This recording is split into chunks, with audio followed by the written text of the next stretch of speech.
खबरें जो आपको सीधे जोड़ती हैं हमसे, जिनका आपकी जिंदगी पर होता है सीधा असर।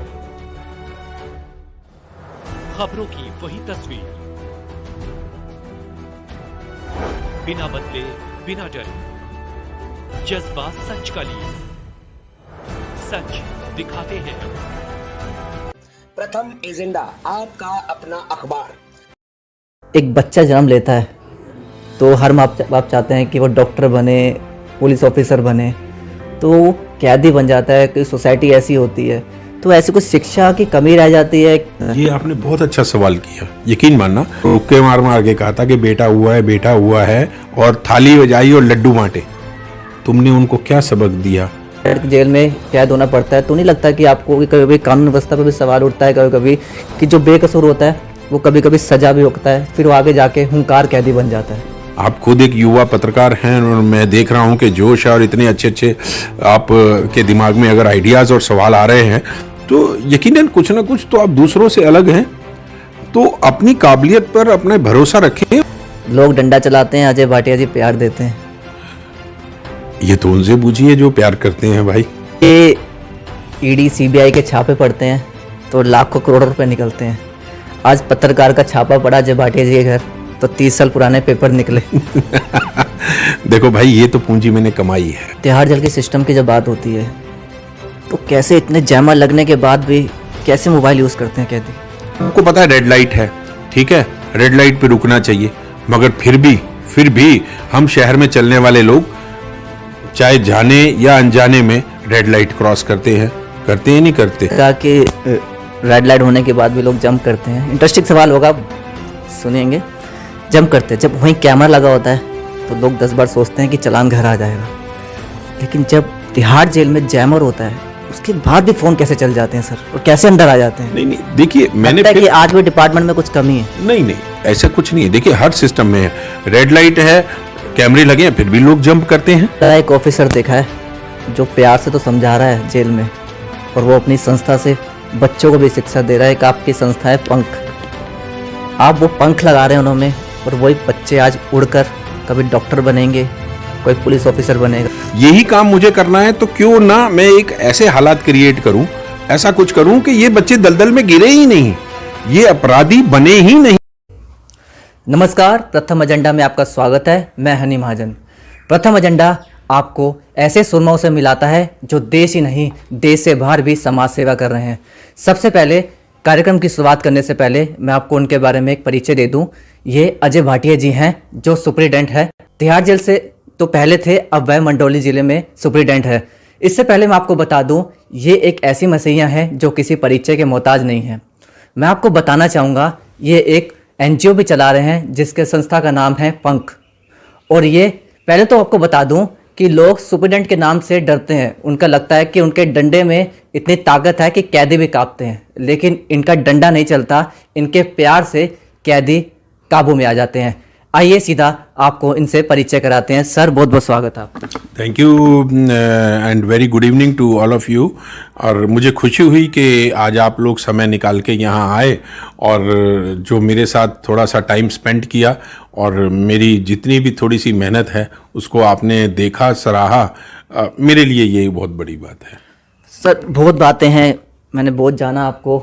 मैं तो लगा कि अगर आपसे बात करने बैठूंगा तो शायद रात ही हो जाएगी, लेकिन मैं एक छोटा इंटरव्यू लूँगा और आपके जो जीवन परिचय है, मेरे को तो लगता है कि बड़े बड़े अखबारों को भी छापना चाहिए, क्योंकि आपकी कहानी मैं तो बहुत रुचि ले रहा हूँ। पहले कार्यक्रम की शुरुआत करूँगा। सर, कैसा सफ़र रहा? सुनने में आता है कि आप एक सुप्रीडेंट तो हैं ही, एक लेखक भी है। लेखक बनना और सुप्रीडेंट होते हुए कैसा सफ़र रहा? लेखक मैं शुरू से था। शुरुआत जब से संभाला तब से कुछ ना कुछ एक दो लाइनें लिखता था। तो अखबारों में छोटी छोटी जो 4-4 लाइन की, 2-2 लाइन की कविताएं छपी होती थीं, उनको पढ़ के धीरे धीरे और लिखता अभी भी हूँ। कभी कभी स्पॉन्टेनियस कुछ भी देखा सामने और ऐसा कुछ लगा जिसने दिल को छुआ है तो वो शब्दों में बयां कर देता था। जैसे कि आप कभी सर्कस में गए हो तो वहाँ के जोकर को आपने देखा हो, बहुत हंसाता है वो, ठीक है। तो उस जोकर को देख के मैंने कभी लिखा था कि रोती दुनिया को हंसाते हैं, रोती दुनिया को हंसाते हैं, हम भी क्या दीवाने हैं, आंख में अपने आंसू हैं मगर दूसरों के बहाने हैं। तो ऐसी चीज़ें जहाँ से कहीं आपको कुछ भी मन को छूता हो, उसको आप लिखेंगे और लोगों तक पहुँचाएंगे तो हर किसी को अच्छा लगेगा, क्योंकि उसके किसी के दर्द की बात कर रहे हैं, उसका दर्द बांट रहे हैं, तो अपने आप में बहुत बड़ी बात है। सर, अभी आप मंडोली जिले के सुपरिटेंडेंट हैं, इससे पहले आप तिहाड़ जेल में थे। तिहाड़ जेल के सिस्टम की बात आती है तो अभी भी सवाल उठते हैं, इसके बारे में कुछ साझा करना चाहेंगे आप? देखो यार, जेल हो, कहीं पे भी हो, बंदिशें हों, आप किसी की रचनात्मकता को नहीं रोक सकते, उसकी कोई बाउंड्री नहीं है। और मेरा प्रयास हमेशा से कहीं पे भी रहा, 32 साल से ज़्यादा हो गए, मैंने हमेशा ऐसे रहा जैसे कूड़े में से कुछ अच्छा बीन ना हो। क्योंकि समाज का जो जेल है वो तो समाज का ऐसा है कि किसी भी आदमी को मिला और डस्टबिन की तरह आपने उसमें फेंक दिया, बिना ये देखे कि उसमें कितनी काबिलियत है या नहीं है, क्योंकि उसका एक अपराध और एक उसकी गलती जो है वो उसको भारी पड़ी, तो वहीं पे उसका कोई वो हुनर ख़त्म नहीं हो जाता। बहुत अच्छे लिखने वाले, बहुत अच्छी पेंटिंग बनाने वाले, बहुत अच्छा गाने वाले, बहुत अच्छा डांस करने वाले, इन लोगों को कौन बताएगा? क्योंकि देखिए, हमारा जो दिल्ली प्रिजन्स का एम है वो है reformation, rehabilitation and re integration, मतलब सुधारेंगे, उनको हम चमकाएंगे और समाज में पुनः स्थापित करेंगे। तो जिस संस्था में है उसी को काम किया जाए, और उसमें से ज़्यादा को ना सही मगर जितनों को कर सकते हैं वो तो कम से कम किए जाएं। सर, जैसे कि आपने सुधारने की बात की, जब एक बच्चा जन्म लेता है तो हर माँ बाप चाहते हैं कि वो डॉक्टर बने, पुलिस ऑफिसर बने, तो वो कैदी बन जाता है। कि सोसाइटी ऐसी होती है, तो ऐसी कुछ शिक्षा की कमी रह जाती है, कुछ की शिक्षा दी भी जाती है, ऐसे क्यों, ये राह में कैसे भटक जाता है? ये आपने बहुत अच्छा सवाल किया। यकीन मानना, मैं आज तक जहाँ भी रहा हूँ मैंने हमेशा एक टैगलाइन यूज़ की प्रिजनर्स के साथ, खासकर मेल्स जो लड़के हैं या जेंट्स हैं उनके साथ मैंने हमेशा एक ही बात ये कही कि बेटा, जिस दिन तुम पैदा हुए थे तुम्हारे फादर ने पूरे गांव में, घर में घूम घूम के रुक्के मार मार के कहा था कि बेटा हुआ है, बेटा हुआ है, और थाली बजाई और लड्डू बांटे। तुमने उनको क्या सबक दिया कि तुम छोटी सी उम्र में आके जेल में लैंड करके बैठ गए? तो तुमने माँ बाप के सपनों को कहाँ पूरा किया? तो क्योंकि जब तक आप उनके आत्मा को झंझोरेंगे नहीं, इमोशनल उनको नहीं करेंगे, तो उनको वास्ता नहीं देंगे, तब तक वो सुधार के रास्ते पे आसानी से आने वाले नहीं हैं। उसको सुधरना है, सुधरना तो उसको पड़ेगा, नहीं तो समाज से बहिष्कृत रहेगा। तो ये चीज़ें और ये शब्दों का जो जाल है, ये उन तक रखा जाए आसपास, क्योंकि डंडे की भाषा से नहीं, आप किसी को डर के नहीं सुधार सकते, प्यार से प्रयास किया जाए। और ये तो पूरी दुनिया में आज की डेट में आज मानव अधिकारों की बात होती है, तो प्रिजनर को और उसके उसमें चीज़ों को सब करके जो है उनको हमें ठीक करना ही पड़ेगा सिस्टम को। सर, जब कोई कैदी बनता है तो जुर्म करके बनता है, तो उसे ये नहीं पता होता कि आगे वो जेल में जाएगा, आगे उसका फ्यूचर क्या है। जब वो छोटा सा जुर्म करके जेल में जाता है तो हमारे कानून व्यवस्था की जब बात होती है, इतनी ढीली है कि उसे कुछ कभी कभी तो बेकसूर को भी तिहाड़ जेल में कैद होना पड़ता है। तो नहीं लगता कि आपको कभी कभी कानून व्यवस्था पर भी सवाल उठता है कभी कभी कि जो बेकसूर होता है वो कभी कभी सजा भी होता है, फिर वो आगे जाके हुंकार कैदी बन जाता है? नहीं, देखो, बात ये है कि ये पूरा एक सिस्टम है। आपने सामाजिक तौर पर जो उगते हुए सूरज हैं, जो यंग जनरेशन है, बच्चे हैं, उनको कानून पढ़ाया ही नहीं देश का।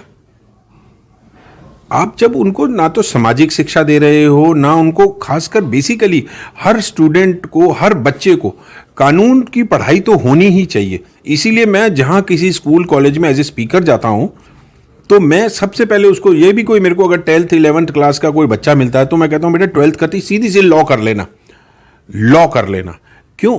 जब तक वो कानून पढ़ेगा ही नहीं देश का, तब तक वो उसकी इज्जत कैसे करेगा? सर, अभी आपने लॉ की बात की, हमारे दिल्ली पुलिस के ACP वीरेंद्र पुंज जी है विजिलेंस में, उन्होंने मुहिम चलाई थी 5 सालों से, वो सफल भी हुई है। दिल्ली सरकार ने 11वीं में एक विषय निकाला है कानून, तो उससे आप कितना संतुष्ट है? लीगल विषय निकाला है, जैसे कि लीगल विषय भी चुन सकते हैं बच्चे, से कितना संतुष्ट है आप? मैं तो खुद कहता हूं कि जब मेरी बात हो रही थी, वो स्टेज पे खड़े हुए थे और वो खुद कह रहे थे कि उन्होंने जो मंत्री हैं, शिक्षा मंत्री आतिशी जी, उनको 132 पेज की एक रिपोर्ट सौंपी है। तो मुझे बहुत खुशी हुई। कानून की पढ़ाई कंपलसरी होनी चाहिए, बिल्कुल कंपलसरी, बल्कि मैं तो कहूँगा 9th से ही ऑनवर्ड आप इसको, कानून को ज़्यादा से ज़्यादा, बल्कि एक सब्जेक्ट अलग से लगा दे। जैसे हिंदी, इंग्लिश और सामाजिक या साइंस के रहते हैं, वैसे ही एक कानून का सब्जेक्ट भी अलग से होना चाहिए, बुक होनी चाहिए, जिसमें कि आप बच्चों को फ्रॉम द बिगिनिंग ही पढ़ा सके। आज बड़े बड़े बच्चों में जो अपराध हो जाते हैं, चाहे वो हत्या का है या कुछ भी है, वो आप सबसे बड़ा कारण ये है कि वो उसको कानून का ज्ञान ही नहीं है।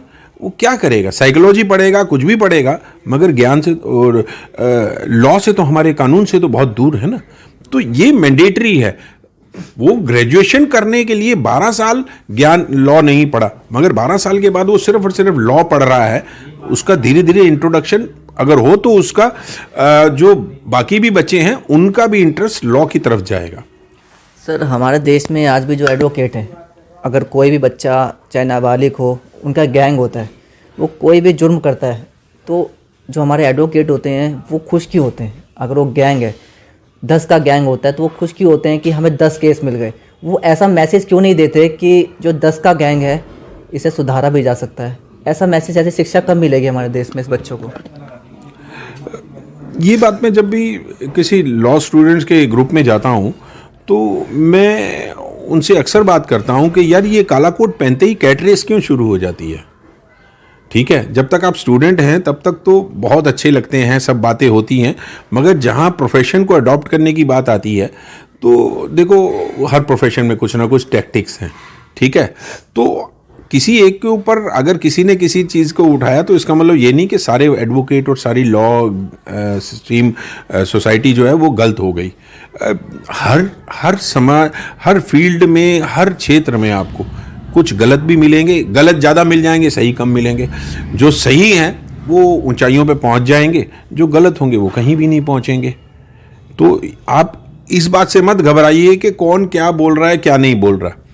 आप बस अपनी धुन में मगन होके, जो आपने एक सोच लिया कि मुझे ये काम करना है, तो उसमें एडामेंट रहिए और उसको और अच्छे तरीके से और समाज तक बड़े विस्तार के साथ पहुंचाने के लिए ये आप प्रयासरत करें।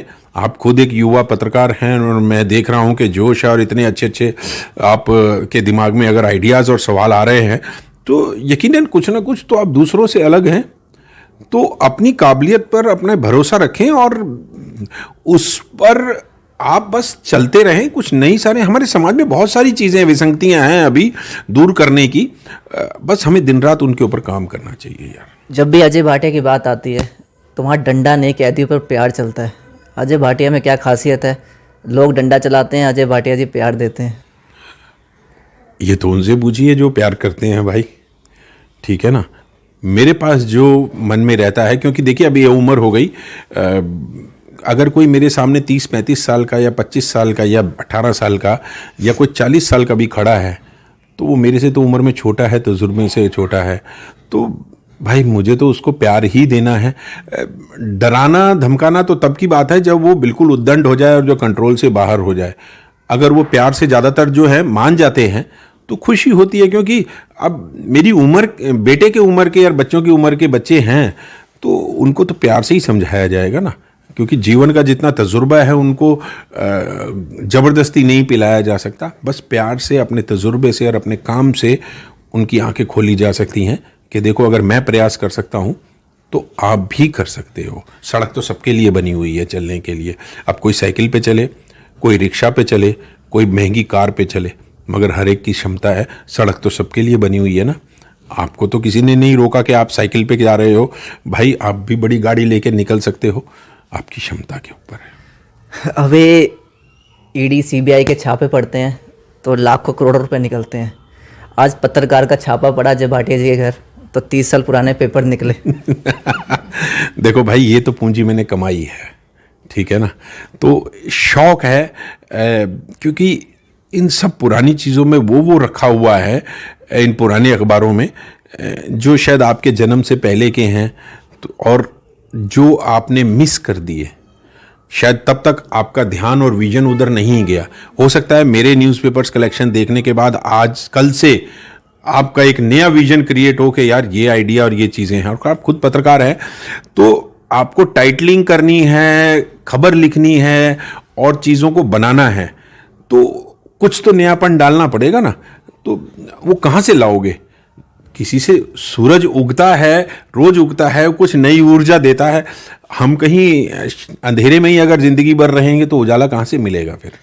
सर अब अभी आप मंडौली जेल में हैं, तो अभी कभी देखा नहीं, आप कैदियों के बीच में जाते होंगे, तो कहते हैं ना जब जहाँ प्यार मिलता है वहाँ कैदी अपने दिल की बात शेयर भी करते हैं। ऐसे कोई कैदी आपके बीच आया हो जो अपनी बातें शेयर करना चाहता हो? किसी को होता है ना, किसी को कला होती है, किसी को आर्ट की कला होती है, किसी के अंदर हर तरह की कला होती है डिज़ाइन करनी, किसी ने आपको कुछ शेयर किया? बहुत बहुत मेरे पास इतनी चिट्ठियाँ। कोई शुरू में तो एक बहुत पुराना वाकया है मेरे पास था। मैं एक 4 नंबर जेल में था शुरू में ही, तो रात को राउंड ले रहा था, तो वहाँ क्या देखता हूँ कि 2 लड़के ना उस टाइम लिखने के लिए ना पोस्ट कार्ड दिया करते थे हम। अब तो ज़माना आ गया फ़ोन कॉल का, तब पोस्ट कार्ड हफ्ते में 2 लिखा कोई। तो वो क्या कर रहे थे, पोस्ट कार्ड पे इतने ही साइज़ का था पोस्ट कार्ड, उसके ऊपर रिफिल थी, ब्लैक और ब्लू और रेड रिफिल जो पेन की होती है, उससे कुछ बना रहे थे। मैंने कहा इधर दिखाओ क्या बना रहे हो। मेरे लिए भी बड़ी अचानी वाली थी कि आधी रात को यार 2 लड़के पोस्ट कार्ड के ऊपर देखो कितना बढ़िया काम कर रहे हैं, क्या बना रहे हैं। तो मैंने कहा दिखाओ, तो वो डर गए। उन्होंने कहा सर माफ़ी मांगते हैं, गलती हो गई। उनको लगा कि पोस्ट कार्ड का मिसयूज़ कर रहे हैं, सरकारी चीज़ का। तो मैंने कहा अच्छा ठीक है, सुबह आके ऑफिस में मिलना। तो सुबह जब जेल खुली वो आए डरते डरते, बोले सर माफ़ी मांगते हैं, हम आगे से नहीं करेंगे। मैंने कहा ये नहीं, तुम इतना अच्छा काम कर रहे हो, इतना अच्छा तुम्हारे पास आर्ट है, इसको पोस्ट कार्ड पे क्यों वेस्ट कर रहे हो? हमसे कागज़ लो और चीज़ें लो। और उन्होंने बहुत अच्छी अच्छी बाद में पेंटिंग्स और सब चीज़ें बनाई, स्कल्पचर्स बनाए। मुझे खुशी है कि एक ज़माने के बाद जब वो रिलीज़ हुए तो उस टाइम किसी एक एड एजेंसी में मेरी जान पहचान भी थी, तो उनको कहीं जॉब भी मिला। तो उन्होंने बाद में मुझे चिट्ठी लिख के कहीं से भेजा कि सर हमारे पास एड्रेस तो नहीं, जेल के पे आए कि सर थैंक यू, आपने हमारा जीवन बना दिया। तो आप प्रयास करिए, किसी को कहाँ आपसे खुशी मिलती है या क्या मोटिवेशन मिलता है, ये उनके देखने का नज़रिया है। बहुत सारे लोग हैं, अभी भी हैं, कुछ एक कभी कहीं मिल जाते हैं, तो कोशिश होती है कि अपने वकील दोस्तों से मिल के अगर उसके हम कुछ भी मदद कर सकते हैं कानूनी तौर पे, और अगर उससे कहीं उसको कोई फ़ायदा होता है और वो बाहर निकल के दोबारा एक गलती से निकलने के बाद अगर वो कुछ करता है तो अच्छी बात है ना, समाज में पुनः स्थापित होना चाहिए यार। यही तो हमारा काम है कि एक गलती लगने का, ठोकर खाने का मतलब नहीं कि आप ज़िंदगी भर, पर बशर्ते कि उसकी कानून में माफ़ी हो। सर आज भी जो तिहाड़ जेल के बाहर बैठे हैं उनके मन में सवाल उठता है कि जो तिहाड़ जेल के अंदर होता है क्या वो सच है? नहीं देखिए, मैं सिर्फ रचनात्मकता पे बात करता हूँ। मेरे को ये है कि अगर मेरे को जो नहीं सुधर सकते उनके भी प्रयास करो, चिकने घड़ों पे पानी डालते रहो। आप ये सोचो कि यार नहीं ये तो सुधरेंगे नहीं, डालते रहो, रोज़ उनको कुछ ना कुछ इमोशनल बात कहते रहो, कभी ना कभी तो फ़र्क पड़ता ही। ऐसा नहीं है, चिकने घड़े पे भी एक आधी बूंद तो रुकेगी, तो कभी ना कभी तो उनको भी शर्म और कुछ आता है। रात को सोते हैं तो कभी ना कभी ख्याल कहीं आता है कि यार भाई बात तो सही कही थी। तो आप कहीं उनके दिल को छूते हैं जब कुछ कहते हैं, और ज़रूरी नहीं कि जो नहीं सुधर सकते हम उन्हीं पे अपनी एनर्जी वेस्ट करें। 100 में से 10 लोगों पे हम लगा रहे हैं जो ठीक नहीं हो सकते, मगर जो 90 ठीक हो सकते हैं भाई उन पे काम करो ना। अगर वो 90 में से 9 भी ठीक हो गए तो आपके लिए बहुत बड़ी बात है, समाज में पुनः स्थापित होता है। और ये हमारा एक सामाजिक दायरा है, गरीबी है, शिक्षा नहीं है, तो जब तक हम ये सब चीज़ें समाज से अपनी विसंगतियां दूर नहीं करेंगे भाई, हम बहुत सारी चीज़ों से ऐसे ही अपने लिए समस्याएं खड़ी करते रह जाएंगे। सर तिहाड़ जेल के सिस्टम की जब बात होती है तो कैसे इतने जैमर लगने के बाद भी कैसे मोबाइल यूज़ करते हैं कैदी? देखिए ये अपनी अपनी मानसिकता है, वो उनको कानून नहीं मानना, इसीलिए तो वो कानून को ओवर रूल करते हैं। कहीं ना कहीं कानून तोड़ने का, आप सबको पता है रेड लाइट, नहीं एक बात बता रहा हूँ, सबको पता है रेड लाइट है, ठीक है, रेड लाइट पे रुकना चाहिए, मगर फिर भी हम शहर में चलने वाले लोग चाहे जाने या अनजाने में रेड लाइट क्रॉस करते हैं नहीं करते। तो वो एक थ्रिल की बात जो मैंने कहा ना कि आप उस समाज और उस तबके की बात मत कीजिए जो कानून का मजाक उड़ाना जानता है, जो कानून का सम्मान कर रहा है। समाज में एक बड़ा तबका है, आप उनकी तरफ ध्यान दीजिए और उनसे चीज़ें निकलवाइए, उनको उनकी सहायता कीजिए। ये अपने आप में बहुत बड़ा। आपने जैसे कहा कि रेड लाइट होने के बाद भी लोग जंप करते हैं, इंटरेस्टिंग सवाल होगा, सुनेंगे। जंप करते हैं, जब वहीं कैमरा लगा होता है तो लोग 10 बार सोचते हैं कि चालान घर आ जाएगा, लेकिन जब तिहाड़ जेल में जैमर होता है उसके बाद भी फ़ोन कैसे चल जाते हैं सर, और कैसे अंदर आ जाते हैं? नहीं, देखिए मैंने कि आज भी डिपार्टमेंट में कुछ कमी है। नहीं, ऐसा कुछ नहीं है। देखिए हर सिस्टम में है, रेड लाइट है, कैमरे लगे हैं, फिर भी लोग जंप करते हैं नहीं करते हैं। किसी को डर नहीं है किसी चीज़ों का, वो कहाँ से क्या कर रहे हैं मुझे इससे कोई लेना देना नहीं, समझे। हमें सिर्फ एक कंसर्न जरूर रहता है कि एक मछली अगर तालाब को गंदा कर रही है तो उस मछली को पकड़ा जाए और उसके साथ वो व्यवहार किया जाए जो दूसरों के साथ उनके लिए रहे कि यार हमें ऐसे गलती नहीं करनी। हमारे पास सिस्टम है। आप कहते हैं कि फ़ोन आते, अगर हमारे पास कुछ ऐसी चीज़ें पकड़ी जाती हैं कभी, तो हम उसके लिए पूरा लीगल वे में एक एक्शन लेते हैं, काम करते हैं, और उनकी जो उनको दूसरी सुविधाएं दी हुई हैं फ़ोन पे बात करने की या कैंटीन की या कुछ और चीज़ों की, तो हम उनमें कटौती कर देते हैं, उसको बिल्कुल दूसरे लोगों से अलग थलग कर देते हैं। बंद हो जाओ, पड़े रहो। ऐसा नहीं है कि सामाजिक उसमें दबाव नहीं आता है, मगर देखो ये तो क्षेत्र और ये एरिया ही ऐसा है जहाँ पे लोग समाज से बहिष्कृत किए गए, निकाले गए, बिकॉज कि वो समाज के बनाए हुए नियमों को पालन नहीं करना चाहते। आप तो समाज में ही रह रहे हैं, आप समाज के नियमों में पालन करते हैं ना, तभी आज आप बैठे हैं और एक सम्मानित कार्य कर रहे हैं। आप भी अगर इन चीज़ों को नहीं मानेंगे तो जो हमारे कानून है वो आपके साथ भी वैसा ही व्यवहार करेंगे जो दूसरों के साथ होता है। तो सम्मान करना तो ज़रूरी है। एक नेशनल चैनल पे बिश्नोई का इंटरव्यू वायरल होता है पूरा 1 घंटे, तो क्या लगता है कि सिक्योरिटी में कुछ कमी थी उस वक्त या कैमरे? किसने क्या किया, देखो जब तक मेरे पास प्रूफ नहीं मैं इस बात पे कुछ नहीं बोल सकता। चलिए हम सर वापस लौटते हैं आपकी बात पे। मेरा फोकस लाइफ में क्रिएटिविटी और उन लोगों पे ज़्यादा रहता है कि हम अपने कार्य क्षेत्र को, अपने एरिया को हम कितना खूबसूरत और अच्छा बना सकते हैं, हम कितना और अच्छा कर सकते हैं, हमारे में कितनी और क्षमता है कि हम उसमें अपना बेस्ट दें। सब देते हैं बेस्ट, बस आइडियाज़ निकालने की बात होती है। विसंगतियाँ तो देखो, भगवान ने अगर आपको एक सुंदर चेहरा दिया है, हम तो चेहरा ही दिखाते हैं ना, और तो कोई अंग नहीं दिखाते ना। तो ये चीज़ें, आपका अपना चेहरा, आप हमेशा कहीं भी जाते हैं तो बढ़िया सा चेहरा मेकअप करके जाते हैं, अच्छे से ड्रेसेस पहन के जाते हैं, बिकॉज कि हम अच्छे लगें।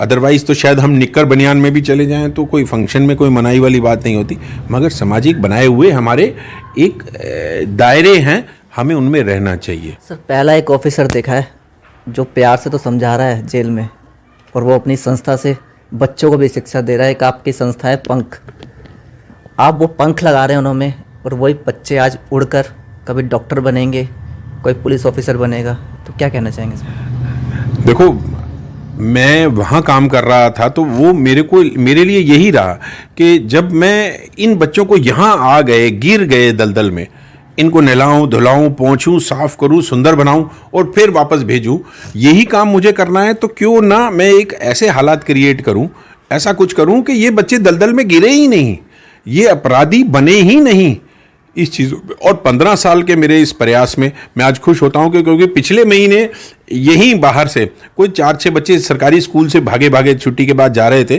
तो एकदम आ गए और पैर छूने लगे कि अंकल हम आपके यहाँ पढ़ते थे।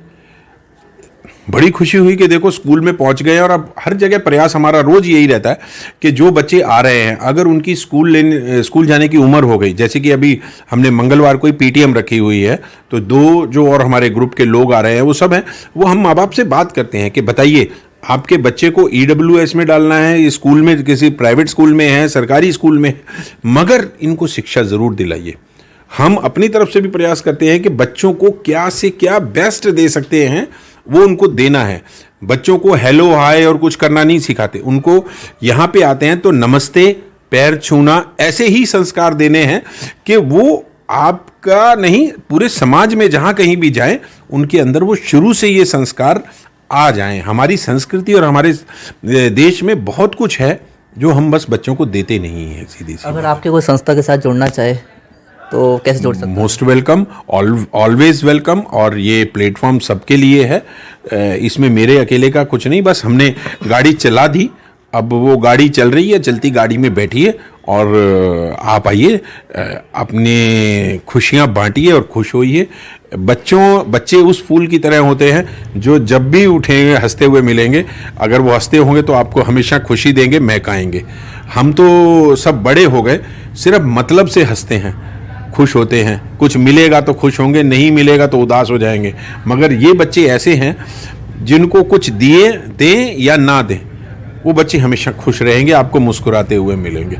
इससे ज़्यादा जीवन में और क्या चाहिए भाई। सर, एक सेलिब्रिटी कास्टिंग के मैनेजर हैं, सेलिब्रिटी मैनेजर हैं, उन्होंने एक इवेंट कराया था प्रेरणा, जिनकी प्रेरणा से सम्मानित भी किया गया पुलिस ऑफिसर को, कोविड वॉरियर को। और इससे पहले भी वो काफ़ी इवेंट करा चुकी है और आप पहली बार उनके एक इवेंट में शिरकत किए थे। तो कैसा लगा आपको कि ऐसे बहुत लोग कम मिलते हैं जो अपनी प्रेरणा से लोग में प्रेरणा फैलाते हैं? मेरे लिए सबसे बड़ी खुशी की बात ये रही कि यार उन्होंने मुझे कहाँ से ढूंढा। पहले तो एक आदमी ने अनजान होके कहीं ना कहीं से कोई आप तक पहुंचा, और उसके बाद भी मैं निकल गया था। मगर उन्होंने बनिस्पत ये सोचे कि नहीं निकल गए, कोई बात नहीं। कोई और होता तो शायद सिंपल इनविटेशन, निमंत्रण पत्र आपके घर छोड़ के वो वापस चले जाते, सर कि हम आए थे। और नहीं भी होता तो मैं तो यही रहता है कि भाई मुझे व्हाट्सएप कर दीजिए, मत आइए। मगर वो एक नेहा धामी जी को मैंने ये ऐसा देखा कि वो पीछे लेट हो गई थी, मगर मैं ऑफिस के लिए निकल गया, फिर भी वो पीछे तक आई और उन्होंने कवर करके और मुझे स्पेशली मिल के कहा कि नहीं सर, आपको इनविटेशन हमने बाई हैंड देना। तो किसी एक आदमी में अगर कुछ ऐसा करने का जज्बा है तो वो बहुत दूर तक जाता है भाई। जैसे कि आपने कहा कैसे ढूंढा, सर कहते हैं ना कुदरत के फरिश्ते को हर कोई ढूंढ लेता है, वैसे प्रथम एजेंडा आप तक पहुंचा। हमने भी आपको खोजा और आप मिल गए। चलिए मैं बात करने बैठूंगा तो सर, जैसे आपका कलेक्शन है ना 30 साल का, जैसे मैं ढूंढता रहूँगा तो मुझे टाइम लग जाएगा। वैसे मेरे पास बहुत क्वेश्चन है, रात हो जाएगी। फिर मुलाकात करेंगे। प्रथम एजेंडा में जुड़ने के लिए बहुत बहुत शुक्रिया। इनकी पंख फाउंडेशन है, जुड़िए और छोटे छोटे बच्चों को शिक्षा देते हैं, और शिक्षा से ही आज ये बच्चे कहाँ कहाँ पहुँच रहे हैं। कोई डॉक्टर बन रहा है, कोई पुलिस ऑफिसर बन रहा है, हर उनका सपना साकार हो रहा है। कहते हैं ना प्रथम एजेंडा, जब बात हो अखबार की तो देश चुनता है प्रथम एजेंडा। जब बात हो पंख फाउंडेशन की, उज्जवल भविष्य बनते हैं, उनका उज्जवल भविष्य सफल होता है। जुड़े रहिए प्रथम एजेंडा के साथ।